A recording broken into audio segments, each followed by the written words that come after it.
Industry బాగుండాలని కోరుకునే మనిషి, ప్రతి ఒక్కరి అందరి గురించి ఆలోచిస్తూ ఉంటారు.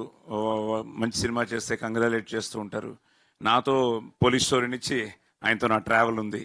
సో అలాంటిది ఈరోజు ఈ థ్యాంక్స్ మీటింగ్ ఆయన రావడం, ఆయన చేతుల మీదుగా, ఎందుకంటే షీల్డ్స్ తీసుకోవడం అన్నది ఆ రోజులో మా నాన్నగారి దగ్గర నుంచి చూసామండి. 100 days ఆడితే నాకు షీల్డ్ వస్తుందా రాదా, షీల్డ్ వస్తుందా రాదా అని నాన్నగారు.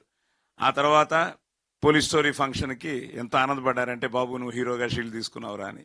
ఆ రోజు దాసనారాయణరావు గారు వీళ్ళందరూ పెద్దవాళ్ళందరూ వచ్చి ఆశీర్వదించి నాకు పోలీస్ స్టోరీకి ఇవ్వడం జరిగింది. ఈరోజు మన యూనిట్ అందరికీ మొమెంటోస్ ఇవ్వడానికి దిల్ రాజు గారు రావడం నిజంగా, ఇప్పుడు ఆయన చెప్పినట్టు నిజంగానే ఇంతకుముందు ఫోన్ చేయలేదు, కానీ ఈరోజు ఫోన్ చేశాను. ఫోన్ చేయగానే ఉంటారో లేదో, ఎంత బిజీయో నాకు తెలుసు. బాంబే వెళ్తున్నాను అన్నారు. టెన్షన్ స్టార్ట్ అయింది. ఎప్పుడు సార్ అన్నాను. సాయంత్రం అన్నారు. లక్కీగా మన వాళ్ళు 3 గంటలకే అన్నారు. సార్ 3 గంటలకే సార్, మీరు వచ్చి షీల్డ్స్ ఇచ్చి ఒక బాబుని ఆశీర్వదించి టీంని అభినందించి మీరు బాంబే వెళ్ళండి సార్ అడగగానే వచ్చినందుకు ఫస్ట్ మనం అందరం కలిసి దిల్ రాజు గారికి పెద్ద థ్యాంక్స్.